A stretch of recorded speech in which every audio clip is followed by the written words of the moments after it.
আমাকে ভালোবাসো না ওই চাকরিকে ভালোবাসো? কেন এই কথা বললে? আমি কি বলবো?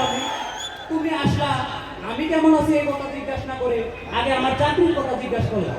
আর চাকরি কি মামা বাড়ি আড্ডা বললেই হয়ে যায়? জানো, সেই সকাল সকাল ঘুম থেকে উঠে রওনা হলাম ইন্টারভিউ দেওয়ার জন্য। রাস্তায় বললাম জানে, দৌড়ে গেলাম ইন্টারভিউ অফিসে। তখন তাদের কাছে আমি আমার সকল ডকুমেন্টস দিলাম। তারা বললো, বাহ, আপনার রেজাল্ট তো খুব ভালো। আচ্ছা, আপনার কি কোনো অভিজ্ঞতা আছে? আমি বললাম, না স্যার। তারা বললো, সরি, অভিজ্ঞতা ছাড়া আমরা কোনো লোক দিতে পারবো না। এইসব বিষয় নিয়ে সারাটা দিন ছিলাম একটা প্যারাতে। ভাবলাম তোমার সাথে গল্প করে মনটা একটু ফ্রেশ করবো। তুমি এসে উল্টা প্যারা। থাকো তুমি তোমার প্যারা নিয়ে, আমি আর তোমার জন্য ওয়েট করতে পারবো না। পরি, এই পরি, পরি, শোনো।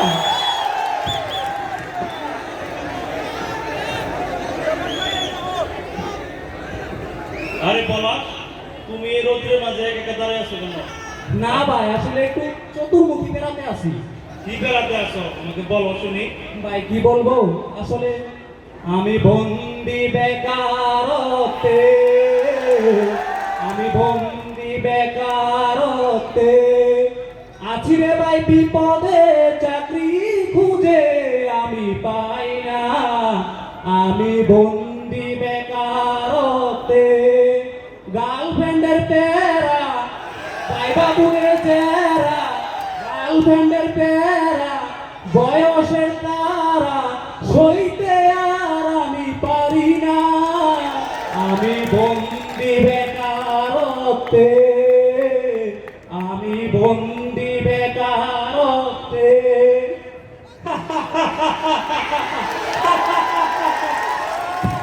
আমি ঘটক করিম বুড়া, ছেলে আর মেয়ের সাথে লাগাই শুধু চূড়া।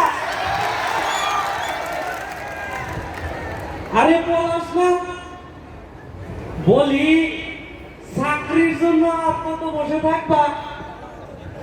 আমার কাছে ভালো পাত্রী আছে, 2-3 লক্ষ টাকা যৌতুক নিয়ে বিয়ে পড়ায় দিয়ে নেড়ে তেড়ে চলতে পারবা। দেখো বুড়া, এতই যখন যৌতুক নিতে পারবা, নিজেই বিয়েটা করে নাও। আমার যদি সুযোগ থাকতো আমি কি আর বসে থাকি? শরীয়ত মোতাবেক 4টা বিয়া কইরা আরো একটা অর্ধেক। বুড়া, বলছি মন মেজাজ খারাপ আছে, যাও এখান থেকে। যাচ্ছি যাচ্ছি, তবে এই বুড়ার কামি লাগবো।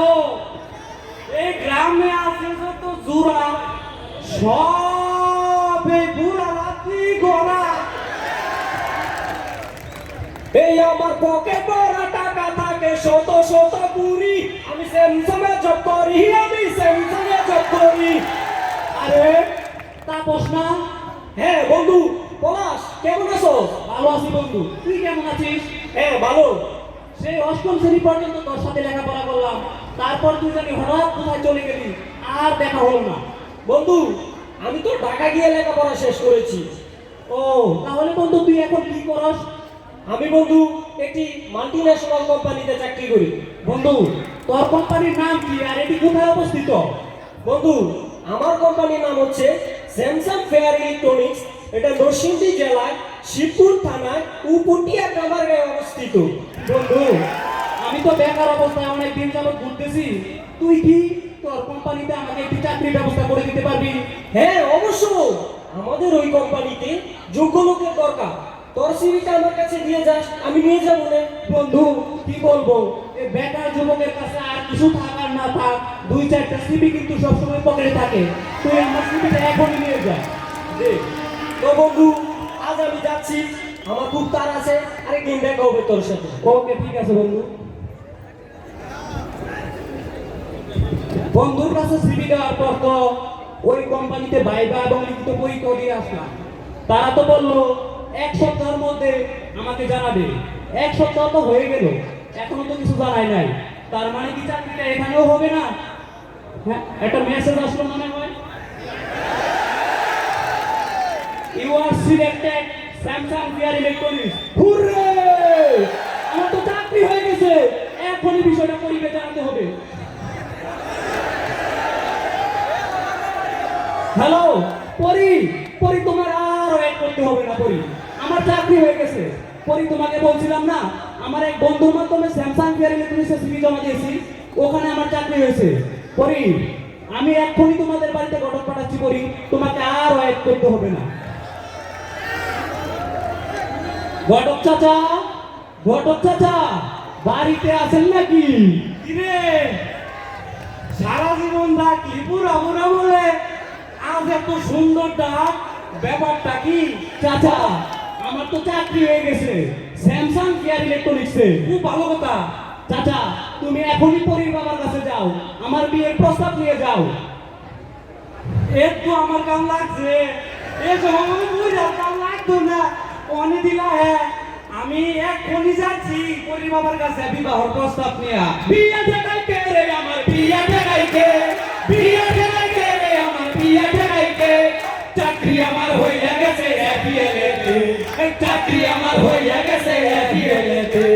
প্রথম মাসের বেতন পাইয়া পরিকে আমি করব বিয়া। পরি আমার পয়সায় আছে আমার সাথে, পরি আমার পয়সায় আছে আমার সাথে।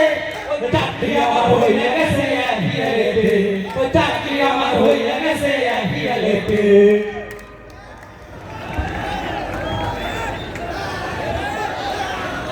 মন্ডল সাহেব, এই মন্ডল সাহেব বাড়িতে আছেন নাকি? মন্ডল সাহেব কে? ও ঘটক, জি মশাই। তুমি আবার কেন আসলে? আসছিলাম মশাই আপনার মেয়ের বিবাহ প্রস্তাব নিয়ে। এই ঘটক, তোমাকে না আগেই বলছি আশেপাশে প্রস্তাব নিয়ে আমার বাড়িতে আসবে না। আরে মশাই আশেপাশে না, আশেপাশে না, আশেপাশে না, একটি সুপাত্রের প্রস্তাব নিয়ে আসছি মশাই। তাহলে বলো পাত্র কি করে?